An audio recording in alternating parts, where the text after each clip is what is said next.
Eu quero aproveitar para trazer para a nossa bancada virtual o pré-candidato do PDT à presidência da República, Ciro Gomes. Bom dia, bem-vindo. Bom dia, Oswaldo. Um abraço a você. Bom dia, Bruno. Muito obrigado pela oportunidade que a Nova Brasil FM me dá de cumprimentar aos irmãos e irmãs brasileiros de Salvador, de toda a nossa Bahia. Bom dia. A gente estava falando agora sobre mais um aumento nos preços do combustível, Ciro. Antes da gente falar da parte política, como é que você tem acompanhado esse debate aí sobre a questão dos combustíveis, da cobrança do ICMS e o que fazer para desatrelar o preço do combustível ao dólar, que é a justificativa principal aí para esses elevados preços praticados no Brasil? Oswaldo, o povo brasileiro tem sido vítima de um assalto à mão desarmada por parte do nosso governo. Acredito que eu tenho muita responsabilidade, muita experiência. Eu já fui ministro da Fazenda, já governei um estado, já fui prefeito da quinta cidade brasileira, que é logo depois de Salvador, a nossa fortaleza.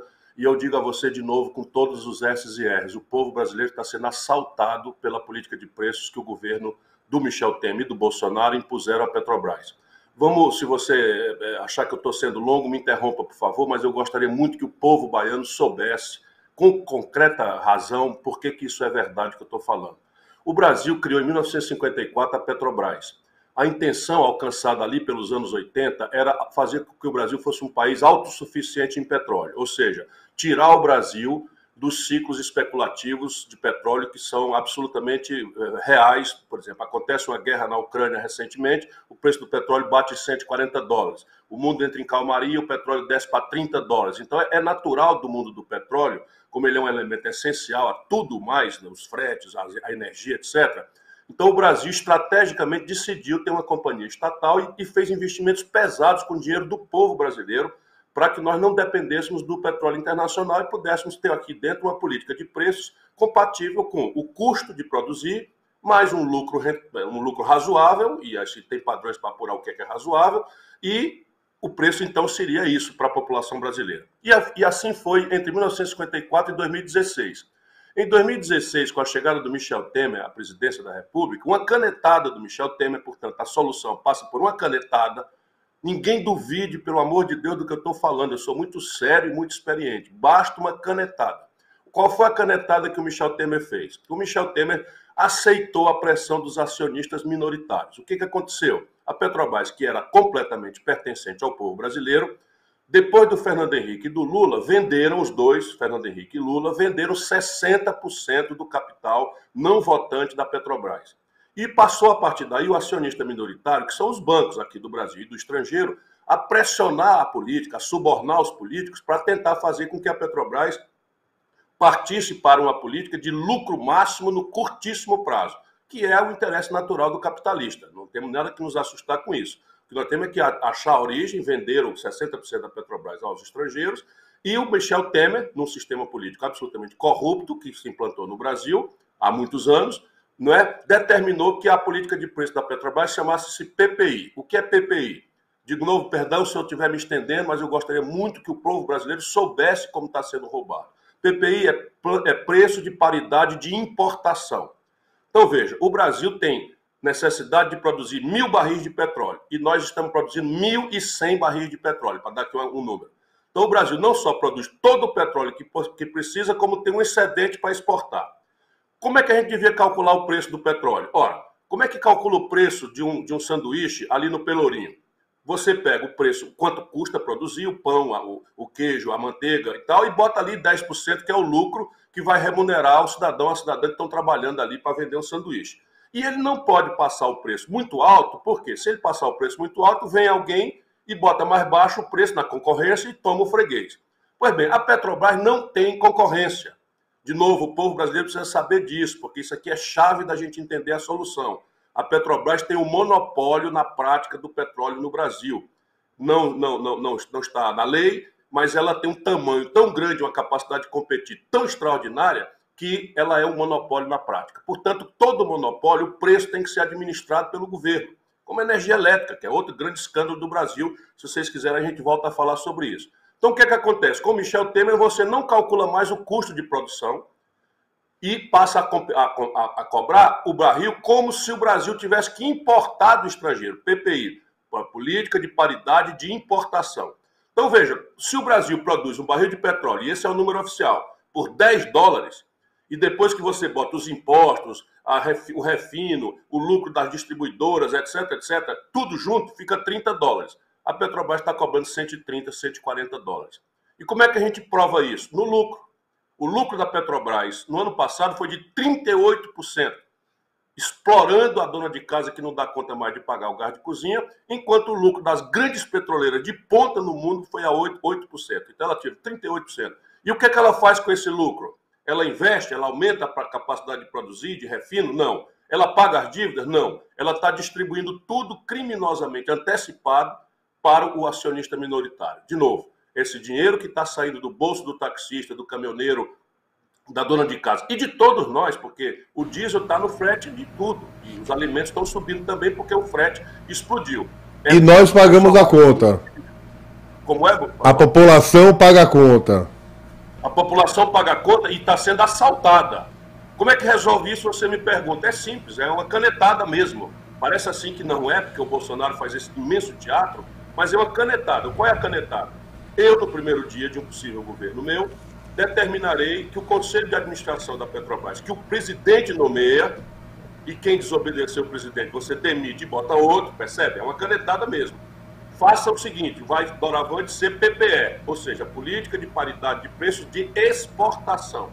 Com isso, eu volto aos custos de produção do Brasil e dou um a mais para a Petrobras para ela ganhar em dólar quando o preço do petróleo explodir lá fora, como aconteceu agora, mas não dentro do Brasil, entendeu? E ela então vai passar a pagar, vai cobrar do povo brasileiro quanto custar produzir aqui dentro, mais um lucro razoável. O que vai acontecer? As ações que os capitalistas privados, os banqueiros têm na mão, vão tender a se desvalorizar. Como o Brasil tem que ser um país sério, e a gente não pode simplesmente enganar e lesar quem investiu na Petrobras, a gente vai anunciar no mesmo dia que o governo brasileiro vai recomprar até 60% do capital controlador da Petrobras, porque a partir daí eu transformo a Petrobras numa grande companhia de energia limpa. E aí o povo brasileiro da Bahia deve ajudar o povo brasileiro que não é da Bahia para entender que eles estão tentando privatizar a Petrobras. Deixa eu lhe dizer, no mundo do petróleo, Oswaldo, 80 de cada 100 barris pertencem a estatais. E apenas 20% do petróleo do mundo pertence a um oligopólio, a chamada Sete Irmãs, que são corporações poderosas que mandam nos seus governos, nos Estados Unidos, na Inglaterra, na França, com a Total, por exemplo. Então nós não podemos fazer isso sob pena de acontecer o que aconteceu com a Landulfo Alves. Um sacrifício tremendo que nós gastamos para fazer essa grande refinaria, uma pioneira refinaria no Brasil, e a Petrobras organizou a sua base de produção no território nacional, de maneira que você não pode trazer um óleo diesel do Rio de Janeiro, de Duque Caxias ou do Rio Grande do Sul, porque ele chega muito caro. Então, todo mundo da Bahia já está experimentando o dia seguinte de uma privatização. É o diesel mais caro do Brasil. Agora, Ciro, a gente vive inflações, a inflação sendo praticada, que pesa na mesa, pesa na vida, na família do brasileiro. E a gente sabe que sempre teve uma relação muito grande entre a situação econômica e o resultado eleitoral e dessa fase eleitoral. O que justifica, o que explica esses índices de avaliação aí do atual presidente Bolsonaro, já que a situação econômica do país é complicada, alta no preço do combustível, o supermercado é cada vez mais difícil a família conseguir se manter. O que explica essa avaliação positiva do presidente ainda? Olha, na minha opinião, é o ódio. É o ódio e a intoxicação ideológica odienta, né, que deriva da tal política que o Lula implantou no Brasil, do nós contra eles. Então, o nós contra eles é assim, você não discute mais o preço do feijão, não discute mais o preço da gasolina, não discute mais, é o comunismo contra o fascismo. E fica todo mundo induzido quando isso não vai botar comida no prato de ninguém. Essa é a minha grande e grave responsabilidade. Eu que já ajudei o Brasil, fui ministro da Fazenda, ajudei a fazer o real, eu sei a natureza dessa inflação e ela tem como ser revertida em 6 meses. Porque, se você quiser, a gente pode aprofundar isso. Eu não quero simplificar problemas, mas é que a inflação no Brasil, meu caro Oswaldo, é produzida pelo governo. Uma das causas é o preço dos combustíveis, que nós já mostramos aqui, é produzido pelo governo. A outra causa é a energia elétrica. Mandaram uma pancada de quase 20% de aumento e hoje está anunciado nos jornais que a ANEEL autorizou um aumento de 63% na bandeira verde, na bandeira amarela e na bandeira vermelha, não é? No dia seguinte que nós tivemos o anúncio da privatização. Esse país é um país assaltado. E como nós temos uma matriz hidráulica, não há nenhuma razão que justifique o preço da tarifa subir. E depois você tem o preço dos alimentos. Qual é a razão do preço dos alimentos? A puxada de preços internacionais. A China entra comprando. Ora, mas o Brasil não é um país importador nem de petróleo, nem de alimentos. Pelo contrário, acabamos de colher a maior safra da história, 238 milhões de toneladas.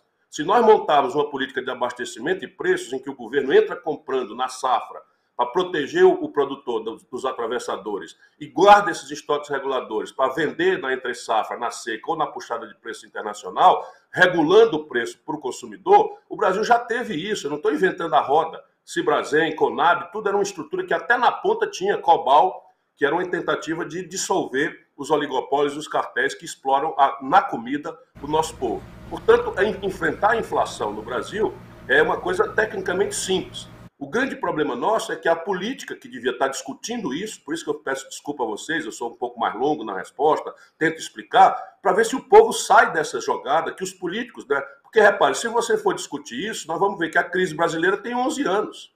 Ora, o Bolsonaro está aí há 3 anos e meio. Há 7 anos, quem estava mandando era o PT. O desemprego saiu de 4% para 12% com o PT.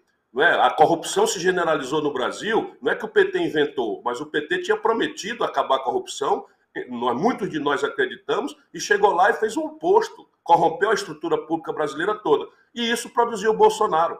A crise econômica mais grave da história, com a generalização da percepção pelo povo do escândalo, produziu um protesto no Bolsonaro. E o Bolsonaro agora reina criando caso. Ao invés de governar, vive criando caso e agitando o espectro do antipetismo, que ainda é muito forte, especialmente lá para o sul e sudeste do Brasil. Nós temos que desarmar essa bomba. Por quê? Como desarmar essa bomba e como romper esses extremos e esses antagonismos aí que é retroalimentado por Lula, pelo PT, por Bolsonaro e seus apoiadores? E como tem sido a sua estratégia para tentar furar esse bloqueio e se viabilizar na campanha? Olha, antes de mais nada, muita humildade, sabe? É preciso que a gente entenda que cada vez mais, modernamente, acabou de acontecer na Colômbia, não é? Mas as eleições municipais aconteceram fenômenos muito parecidos recentemente. Nas eleições de 2018, o governador de Minas Gerais não era cogitado em pesquisa, o governador do Rio de Janeiro, que foi eleito, não era cogitado em pesquisa, não é? O Bruno Reis, aí, quando começou, estava lá embaixo. Enfim, cada vez mais a população decide em cima da hora, 2 semanas, 1 semana e meia antes, porque a política, como abstração, está muito desmoralizada, parece um ruído muito desagradável para um povo que está desempregado, no desalento, sabe, com o nome sujo no SPC, sofrendo o pão que o diabo amassou na saúde pública, na segurança, todo mundo com medo. Então, são problemas muito esmagadores.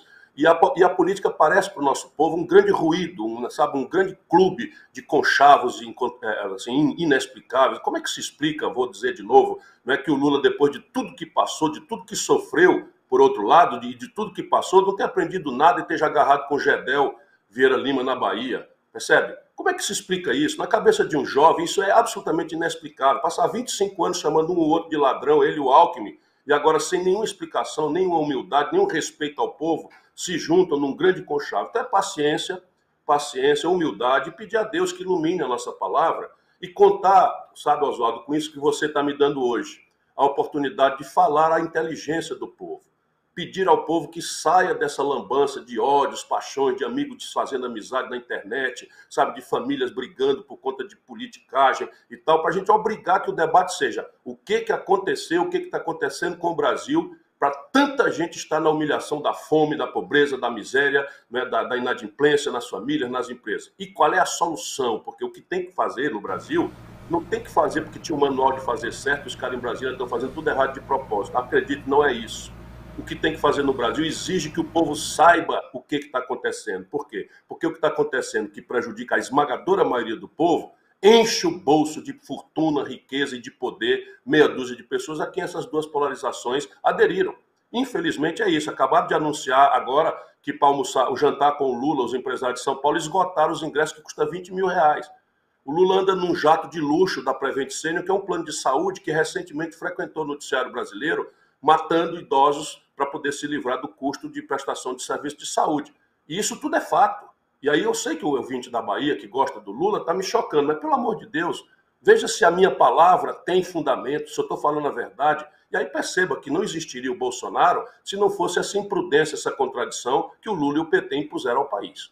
E esse antagonismo afasta a discussão real dos problemas que atingem, que acomete a população brasileira. A gente tem altas taxas de desemprego, a gente tem ainda os impactos da crise de saúde pública.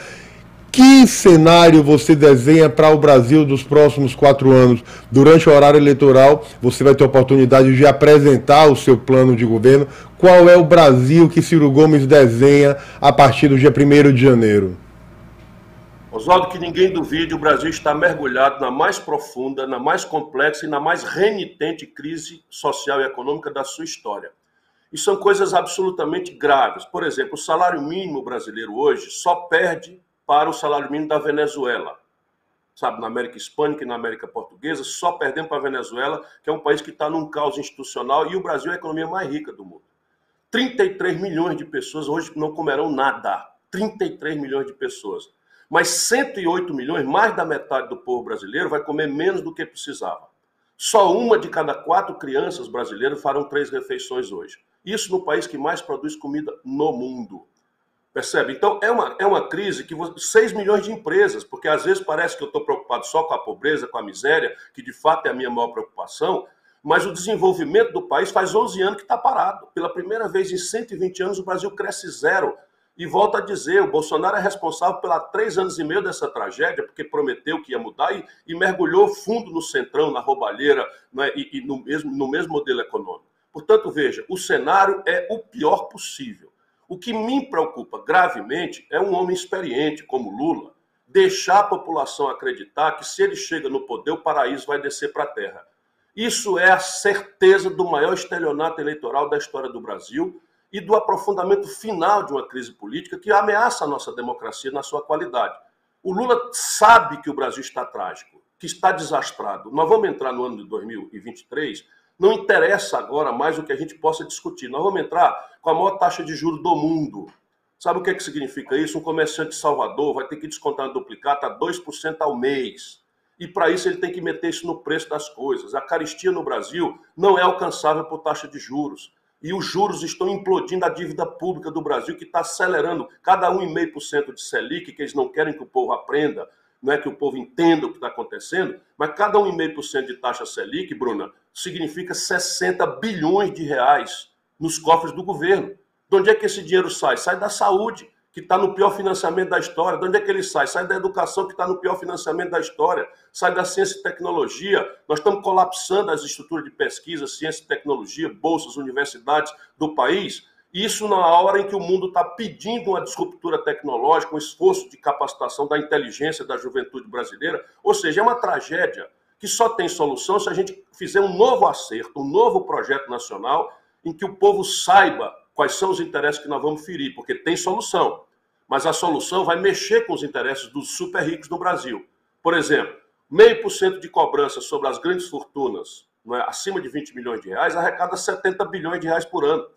Por exemplo, se você cobrar lucros e dividendos empresariais, só nos grandes lucros e dividendos, você arrecada mais 70, dá 140 bilhões por ano. Se você acabar com a mamata de não cobrar imposto de queijo suíço, filé mignon, salmão, que hoje eles meteram por corrupção na cesta básica do povo, para não pagar PIS/COFINS, você arrecada 8 bilhões de reais por ano. Percebe? Então o dinheiro está aí. O problema é que o Brasil só cobra imposto de pobre, de classe média e da média e pequena empresa. Os super ricos do Brasil não pagam nada. Se você fizer esse jogo com o povo, aí você consegue forçar que o Congresso Nacional vote a favor de uma reforma do sistema de impostos que diminua os impostos sobre a classe média e o povão e aumente os impostos sobre as classes mais ricas para dizer de onde vem o dinheiro para você fazer uma radical mudança e retomar o desenvolvimento do país. Você e o PT defendem aí o fim do teto de gastos, defendem também a taxação das grandes fortunas, retirar de quem tem mais para não tirar tanto de quem tem tão pouco, Ciro? Veja, a tributação progressiva sobre a renda e sobre os patrimônios é como o mundo inteiro faz. Tudo que eu estou propondo aqui é em linha com as melhores práticas internacionais e com a melhor literatura do assunto. Mas eu tenho uma vantagem adicional que é a minha experiência. Eu já fui ministro da Fazenda. Percebe? Quando eu fui ministro da Fazenda, eu cobrei o imposto de renda sobre a pessoa física na distribuição de lucros e dividendos. O que é isso? Você é um radialista reconhecido, não é? Quando termina o mês, morre com 27,5% do seu salário. 27,5% é o que a classe média deixa na mão do governo ali só porque recebeu o salário. E um dono de banco no Brasil, uma família, bota 1 bilhão e 400 milhões, assim mesmo como renda, e não paga nada. Qual é o sentido disso? Depois da grande fortuna, sabe quantas grandes fortunas eu alcanço acima de 20 milhões de reais? 58 mil pessoas, num país de 212 milhões de pessoas. E a tragédia nossa qual é? É que eu cobrava o imposto de renda progressiva, eu cobrava o imposto sobre lucros e dividendos, e o Lula e o Fernando Henrique revogaram. Enquanto falo de pobre, porque para o Lula, pobre tem que receber um Bolsa Família. Aí vem o Bolsonaro e muda o nome do Bolsa Família para Auxílio Brasil, aumenta um pouco o valor e pronto, acabou a política. Percebe? Nós não podemos mais fazer isso. Eu estou falando aqui com nenhum prazer, mas essa é a bola de chumbo que amarra o Brasil ao passado. E nós não temos como, por exemplo, dizer para uma senhora de Salvador, que é diarista, quando ela entra no ônibus, ela pega o celular, ela paga 40% da conta dela é imposto para o governo, sem ela nem saber. A tributação sobre a energia elétrica do cidadão que chega em casa, liga a energia para ver a televisão, para ver a novela, 40% de impostos. Qual é o sentido disso? Você cobrar muito mais do pobre do que do rico? Sabe, só o Brasil permanece nessa selvageria. Isso é um jogo da política. Bolsonaro agrava tudo isso, mas infelizmente 14 anos de PT legitimaram isso. Deixa eu te dar um número mais para você ver como a gente tem como resolver, porque a denúncia corresponde à solução proposta. O imposto predial e territorial urbano de São Paulo, num mês, da cidade de São Paulo, de um mês, equivale ao imposto territorial rural da grande fazenda do agronegócio do Brasil inteiro por ano. Isso mesmo que você ouviu, Oswaldo e meu irmão baiano.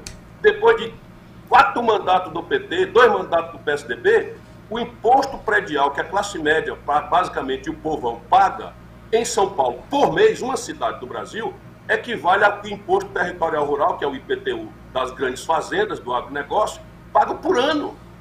Sabe qual é o sentido disso? Isso é uma selvageria diante de um país. Se a gente tivesse bem, ok, vamos lá. Mas nós estamos passando fome, nosso povo. A conta de energia vai levar uma pancada de 63%, né? Agora autorizada pelo senhor Bolsonaro. Ciro, a gente tem uma realidade local que é reflexo, com certeza, do cenário nacional. Na Bahia, hoje, tem mais pessoas que recebem o auxílio emergencial, o benefício, do que trabalham por carteira assinada. O que deve ser feito para virar essa chave, já que as pessoas querem ter oportunidades de trabalho e qualificação necessária para isso?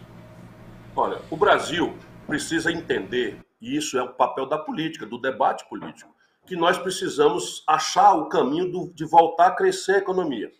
Sem crescimento econômico, meu caro Oswaldo, não há resposta para nenhuma das prioridades que estejam no coração do povo brasileiro. Nenhuma. Alguém acha que é saúde, alguém acha que é segurança, alguém acha que é emprego. Nada disso tem solução se a economia não crescer. Vamos explicar por quê. Porque, repare, emprego não cai do céu. Emprego é consequência de você abrir uma loja e a outra não fechar. De você aumentar uma roça e a outra não encolher. De você abrir uma indústria e a outra não fechar. Percebe? Isso é consequência de emprego. Quer dizer, só aparece emprego assim. Faz 11 anos que o Brasil cresce zero. Nasceram 25 milhões de pessoas nesses 11 anos. Se a gente já fosse uma economia razoavelmente bem distribuída, nós já teríamos o bolo do mesmo tamanho para 25 milhões de novas bocas. Mas a economia brasileira é a piormente distribuída entre todos os países do mundo. De novo, depois dessa experiência de 25, 30 anos do mesmo modelo econômico, Oswaldo, 5 pessoas, os dedos de uma mão, acumulam a renda dos 100 milhões de brasileiros mais pobres e de classe média. 5 pessoas acumulam a renda e a fortuna dos 100 milhões de brasileiros mais pobres. Como é que a gente cresce? Bom, crescer, no caso contemporâneo do Brasil, precisa resolver o prego, o enguiço de 4 grandes motores. De novo, me interrompa se eu estiver sendo longo, mas eu quero ajudar o povo a entender. Primeiro, quando o PIB cresce, o principal motor de crescimento da economia é o consumo das famílias. Ninguém precisa ser economista para entender. Se as famílias aumentam o consumo, o comércio vende mais, contrata mais gente, encomenda mais da indústria, que recebendo mais encomenda, contrata mais gente, encomenda mais da matéria-prima. Então, 60% do crescimento que não temos, portanto, se a gente quiser ter, temos que consertar esse motor, é o consumo das famílias. De onde é que vem o consumo das famílias? Emprego, renda e crédito.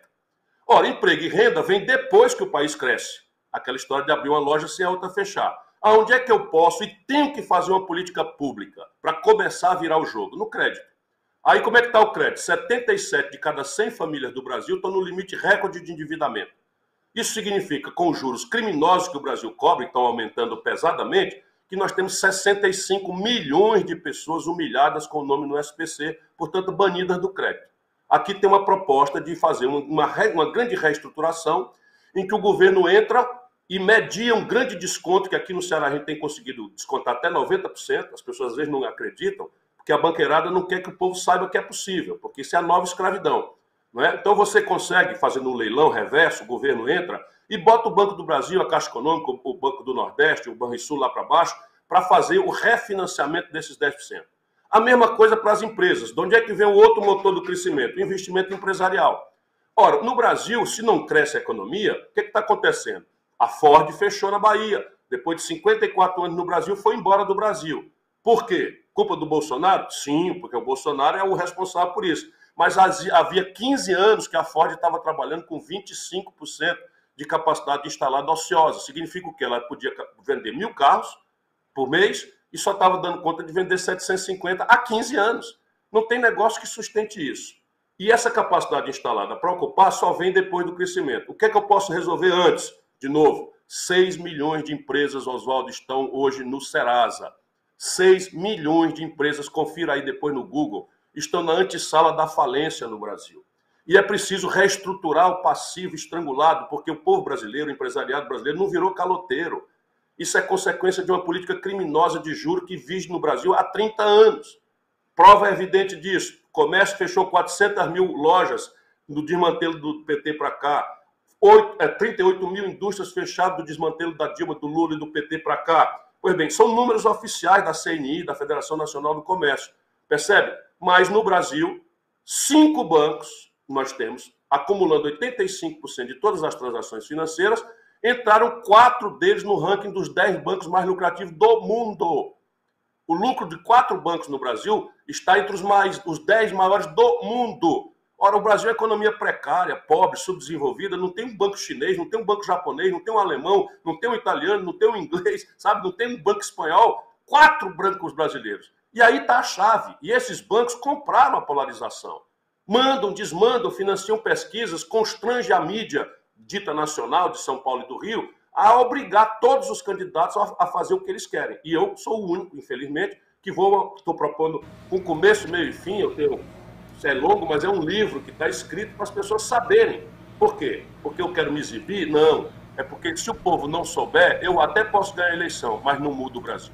Ciro, você está sempre aí no ataque ao ex-presidente Lula, ao presidente Bolsonaro. O debate do combate à corrupção vai ser importante ao longo do processo eleitoral. E hoje a gente tem a informação de que a Polícia Federal realizou uma operação e prendeu o ex-ministro da Educação, Milton Ribeiro, e pastores suspeitos de operar balcão de negócio no Ministério da Educação. Como é que você vê aí essa ação da Polícia Federal e o impacto que isso tem sobre o governo Bolsonaro? Olha, é devastador, porque o Bolsonaro se elege, eu volto a dizer, para respeitar. Eu não faço crítica ao Lula, de quem eu posso até dizer sou, né? Mas eu sou amigo do Lula há 35, 40 anos, eu ajudei em todas as ocasiões, mas infelizmente ele se rendeu, ele se vendeu, sabe? O Lula se corrompeu, eu assisti de perto, sabe, essa transformação do Lula, que tinha vivo interesse, né, em ajudar a pobreza brasileira a enfrentar os dramas, para esse Lula dado ao desfrute da burguesia e que é absolutamente concessivo a todo tipo de conchavo, de contradição. Está aí, o pastor Isidório também estava num escândalo domingo passado, e é o homem do Lula aí também, porque o Lula perdeu qualquer escrúpulo, sabe? Ele não tem mais compromisso com nada. E eu, que o ajudei durante quase 40 anos, não consigo mais sequer conviver politicamente, naturalmente, desejo pessoalmente que ele seja feliz, mas eu quero mostrar para o povo que o problema está mais embaixo. É o modelo econômico e o modelo de governança política. Nós já vimos aqui na energia, no petróleo, na inflação, no desemprego, etc., o problema do modelo econômico. Agora vamos ver sob o ponto de vista do modelo de governança política. Como eu tenho muita experiência, Oswaldo, eu conheço essa gente toda. Eu sei que o governo Bolsonaro é um governo absoluto e organicamente corrupto, mas se elegeu denunciando a corrupção do Lula e do PT, que não dá para fazer de conta que não aconteceu, e denunciando as mazelas da crise econômica. Terrível que é essa que está aí, que nasceu lá atrás. Todo mundo que perdeu o emprego sabe, o desemprego era 4,5% e passou para 12% e nunca mais desceu dessa faixa de 12, 11, 10,5% e tal. E vai voltar a crescer, infelizmente, no Brasil hoje. E o Bolsonaro, ele mesmo, foi contemporâneo dele deputado. Essa é a minha também vantagem da experiência. Bolsonaro roubava, Oswaldo, dinheiro da gasolina do gabinete dele. Olha, eu tenho que ser muito sério, muito responsável. Eu fui colega dele, quem quiser examinar, eu fui deputado na mesma época do Bolsonaro. Aí tem uma verbinha ali para você gastar com gasolina, o meu gabinete gastava R$ 600 por mês, o do Bolsonaro R$ 12 mil. O Bolsonaro roubava dinheirinho lá do auxílio moradia, tinha apartamento em Brasília, portanto, esse auxílio para alugar, um privilégio dos deputados, é só para quem não tem moradia em Brasília. Percebe que tem que pagar um aluguel duplo, porque tá. O Bolsonaro botava esse dinheiro no bolso. O Bolsonaro contratava, a gente tem direito de contratar para um gabinete que não cabe 3 pessoas, tem direito de contratar 20 pessoas. O Bolsonaro contratava gente só para assinar recibo e ele botar o dinheiro no bolso. Esperar que um homem desse fosse o paladino da moralidade é o que a elite brasileira faz. Fizeram lá atrás com o Collor. Percebe? Nós tínhamos o Brizola, tínhamos o Mário Covas, tínhamos o Aureliano Chaves, tínhamos o Ulisses Guimarães, pessoas de altíssima nomeada, e a elite brasileira empacota o Collor e nosso povo cai, não é, como vítima. Eu tenho amor, paixão pelo povo brasileiro, por isso que eu quero apostar na inteligência para a gente se proteger. E agora, veja, na educação, a tragédia, Oswaldo, desculpa, só uma frase derradeira. Na educação, nós estamos com o pior investimento da história, as universidades estão trancando as portas, e a gente fica tomando notícia que estão roubando dinheiro da educação. Isso quer dizer que dinheiro da educação quer dizer dinheiro da merenda das crianças pobres do Brasil, com um camarada, com um grupo de falsos pastores, que despachava com o Bolsonaro. Não adianta dizer que foi o pastor lá, não. O Bolsonaro é que mandou o ministro Picareta, sabe? E o negócio para poder lavar dinheiro era com barra de ouro. Nós estamos no fundo do poço. Agora imagina o Lula ir para o enfrentamento do Bolsonaro no tema de corrupção. Sabe? O Brasil não aguenta isso. Agora, Ciro, para se viabilizar, você tem que costurar acordos, formar alianças, ter palanques fortes no Estado. Como tem sido esse mapa eleitoral para você no Brasil e a sua expectativa em relação a uma candidatura do ex-prefeito Assemineto, que tem definido a estratégia de não abraçar uma única candidatura à presidência da República? Veja, meu irmão, eu sou um penetra nessa festa de branco. Então, eu não tenho ilusão de que eu vou ser ajudado pelo sistema com essa proposta de mudar o modelo econômico e de mudar o modelo de governança política que transformou a presidência da República na testa de ferro, né, dos ladrões da política brasileira. Não é impressionante. O Bolsonaro é filiado ao partido Valdemar Costa Neto, a quem o Lula tinha dado o DENIT para roubar, foi condenado e preso no Mensalão. O Roberto Jefferson, o Lula deu os Correios para ele roubar e ele detonou o escândalo do Mensalão. Agora é o homem do Bolsonaro. Se você olhar, é a mesma gente. O Ciro Nogueira tinha ministro, que é ministro do Bolsonaro, tinha ministro da Dilma. E eu quero propor uma mudança. Não é que eu não vou negociar com essas pessoas, claro que eu vou negociar, mas eu vou negociar sem, sabe, transformar a presidência da República nisso que aconteceu. Por quê? Vamos ver se disso dá certo. O Collor, que é o primeiro presidente eleito no Brasil, governa com essa gente e é cassado. O Fernando Henrique governa com essa gente, o PSDB nunca mais ganha uma eleição nacional e nem candidatura própria parece que vai ter condição de ter hoje, acabou-se. Não é? Você tem o Lula, ganha eleição e governa com essa gente, foi parar na cadeia. A Dilma governa com essa gente, foi cassada. O Michel Temer governou com essa gente, foi preso. E agora o Bolsonaro governa com essa gente, está desmoralizado.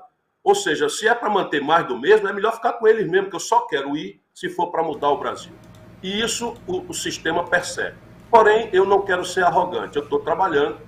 Você tem as datas e os prazos. Então, o prazo agora ainda é dos grandes entendimentos de atacado. Então, eu ainda remaneço dialogando com União Brasil e PSD. Então, esses dois partidos, nós temos ainda uma conversa em aberto. Nessa quarta-feira, o Lupe almoça com um dirigente do União Brasil. Eu não espero muita coisa dessa conversa, não. Mas, eu gosto de ser honesto, transparente com todo mundo, para que todo mundo saiba o que eu estou pretendendo fazer. Porque o projeto que eu defendo é um projeto de centro, que reúne os interesses da produção com os interesses do mundo do trabalho. E o inimigo, que me localiza como inimigo, embora eu não queira ter inimigo nenhum, é o sistema financeiro. Então, essa é a 100% da mudança. E dentro do União Brasil e do PSD tem gente afim comigo nesses valores, mas tem gente muito pesadamente contra. E eu respeito isso, porque de fato vai mudar. Depois dessa fase, que termina em julho, fim de julho, e eu vou ter paciência para vir até ali, nós vamos entrar então no varejo, que é o que é que, não tendo os grandes acordos, o que é que me resta dos entendimentos locais, porque é assim a vida brasileira. E aí vem a resposta para o ACM Neto. Pouco importa para nós, do PDT, que somos liderados pelo Félix Mendonça, que é um querido amigo desde o velho pai, né, como eu estou na estrada há algum tempo, e por ele, que é uma pessoa muito querida, mas nós temos Léo Prates, nós temos Ana Paula hoje, né? Enfim, o PDT está muito bem representado e crescendo com a boa nominata de deputado estadual, e nossa inclinação aí, claro que quem manda são os nossos companheiros do PDT, Félix Mendonça à frente, a nossa intenção é apoiar o ACM Neto. Por quê? Porque achamos que é o melhor para a Bahia. Achamos que ele é um administrador extraordinário, achamos que ele responde aos requisitos de decência, de comprometimento com os destinos da Bahia, que é um pedaço muito importante do Brasil e especialmente do nosso querido Nordeste. É importante nesse momento, para finalizar, Ciro, as pessoas entenderem a necessidade de discutir o Brasil real e sair desse foco de polarização da política?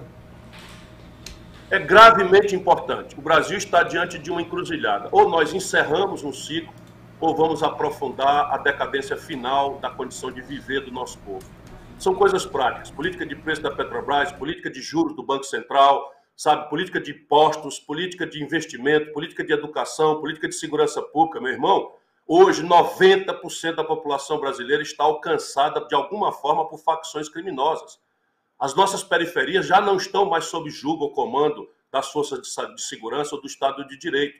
Isso aconteceu durante esses 15, 20 anos agora. Nasceram, se estabeleceram, se estabilizaram, estão partindo para lavar dinheiro e para invadir a política. O Rio de Janeiro já está no estágio final da instituição central de virar um estado do narcotráfico e da milícia.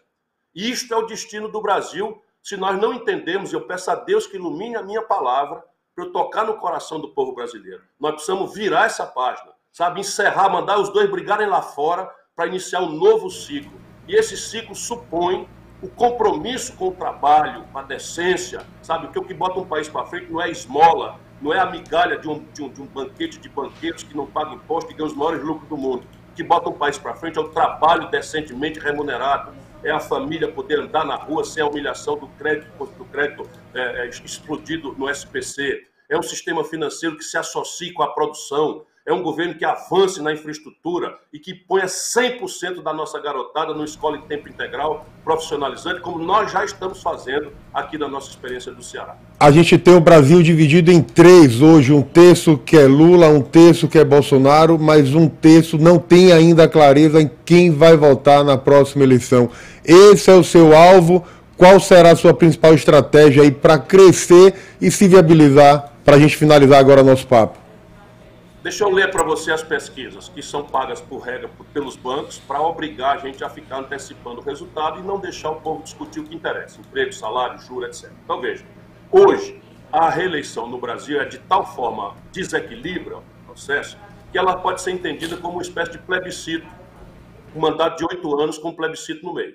O Bolsonaro parece que tem 75-25 contra ele desse plebiscito. Então parece que o Bolsonaro é um cara que está condenado a perder a eleição, porque é disparado o pior presidente do Brasil, num país que teve Dilma e Collor, né, rivalizando ali o bronze e a prata como os piores presidentes da história do Brasil, por números. Não é nenhuma desafeição minha, até porque eu lutei muito contra o golpe que derrubou a Dilma, para ver agora o Lula agarrado com o Renan Calheiros, que presidiu o golpe. Mas tudo bem, cada um faz o que achar que deve, Deus está vendo nossa conduta e o nosso povo também. Veja, 75 são contra o Bolsonaro, mas apenas 45, nas melhores hipóteses, aterrizam no Lula. O que significa dizer aquilo que você acabou de repetir. 30% do eleitorado brasileiro não estão felizes e eu preciso organizar por primeiro esses 30 com essa polarização diminuída. Tentaram rivalizar Luciano Huck, Mandetta, Moro, Dória, todos desistiram e eu estou aqui firme, humilde, disciplinado, acordando cedo, dormindo tarde, porque é o meu amor, é a minha paixão, é a minha quarta vez que eu tento chamar a atenção do povo brasileiro para a necessidade da gente mudar os rumos do país. E não perdi 1 milímetro meu amor, minha paixão, meu patriotismo, minha vontade de mudar essa grande nação junto com o povo brasileiro, lúcido e organizadamente. Pois bem, o que, entretanto, me anima mais ainda é que a gente profissional sabe ler pesquisa. Dos 45% do Lula, 15, ou seja, 1 de cada 3, não estão votando no Lula felizes. Estão votando no Lula por uma razão. É o cara que vai encerrar a agonia que o Bolsonaro está nos impondo. Ora, se eu mostrar para o povo brasileiro, como a campanha vai mostrar, que eu também liberto o Brasil do Bolsonaro e que eu não tenho que explicar nem corrupção, nem contradição política, nem conchavo, nem a crise econômica, nem a ladroeira generalizada que o Lula representa hoje, esses 15 podem vir para a nossa proposta. E nos 25 do Bolsonaro, nada menos do que 9. Já não tem mais nenhum entusiasmo com o Bolsonaro, mas tem uma lembrança muito amarga do petismo. Isso estava muito forte agora nas eleições municipais, meu caro Oswaldo. O mundo político não quer ler isso. O PT e o Lula, presente em todas as campanhas, como em Salvador, perderam as eleições em todas as capitais brasileiras. Um aninho atrás. Por quê? Porque esse voto mais esclarecido não perdeu a memória da tragédia econômica e do escândalo generalizado de ladroeira que o Lula promoveu e que está repetindo. Eu vou dar um exemplo para o baiano de novo. O Gedel, aquele dos 51 milhões de reais, daquela fotografia constrangedora, é o homem do Lula na Bahia, o pastor Isidoro, da cura gay, desse escândalo que, mais uma vez, a gente tem que separar o joio do trigo. A maioria esmagadora dos pastores são boas pessoas, as comunidades terapêuticas são boas coadjuvantes para colaborar com esse... Eu sei bastante bem disso. Mas o Lula está agarrado com a escória da política brasileira. Por quê? Porque isso é o que virou o mundo do Lula. O poder pelo poder, não quer nem saber de coisa nenhuma mais no Brasil. Ciro, quero agradecer demais a sua disponibilidade de falar com a gente. Nosso tempo estourou, já estou sendo cobrado aqui. Libera o nosso programa. Obrigado pela sua presença com a gente, que você tenha aí espaço para colocar suas ideias e chamar a atenção do país para a necessidade de discutir o Brasil de verdade e sair dessa pauta de costumes que não resolve a maioria dos nossos problemas. Obrigado, Ciro. Boa sorte. Obrigado a Bruna Ferraz e a toda a gente querida que ficou nos acompanhando aqui na Nova Brasil FM, a rádio de todo o povo da Bahia. Obrigado, Ciro. Bom dia.